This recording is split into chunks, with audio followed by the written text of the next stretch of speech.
আগামী 100 বছর না, 1000 বছর পরেও এই মাটি যদি টিকে, তো মনে রাখো এই মাটি শহীদ শরীফ উসমান হাদি রাহমাতুল্লাহ আলাইহি আমার দেশের এই মাতৃভূমির এই ইমানদার যুবকের নাম আগামী 1000 বছর পরেও শ্রদ্ধার সাথে কলিজায় কলিজায় স্মরণ হবে।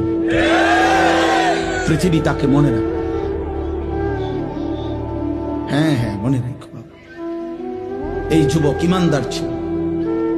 33 বছর বয়সী এক যুবক, যে সুনির্দিষ্ট কোন রাজনৈতিক দলের সদস্য ছিল না, যে একাই মেহনত করে গেছে আধিপত্যবাদের বিরুদ্ধে, আগ্রাসনের বিরুদ্ধে, মাতৃভূমির প্রতি ইঞ্চি জমিন হেফাজত করতে চেয়েছে।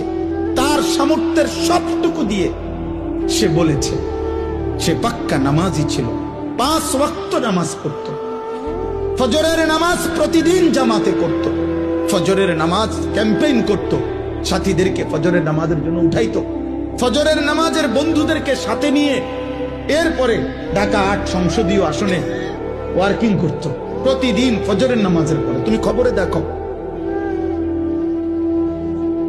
তুমি শোনো,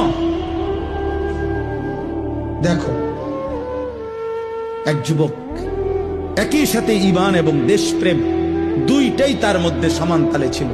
মাতৃভূমির প্রতিও প্রচন্ড টান ছিল, দেশের আজাদী, স্বাধীনতা, সার্বভৌমত্বের প্রতিও তার কলিজা ভরা মহব্বত ছিল, আল্লাহর প্রতিও তার মজবুত ঈমান ছিল।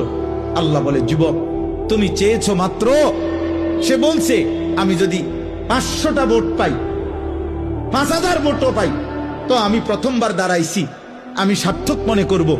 আসমানওয়ালা রব বলেন, আমি তোকে 18 কোটি মানুষের ভালোবাসা দিয়ে দিলাম, যা,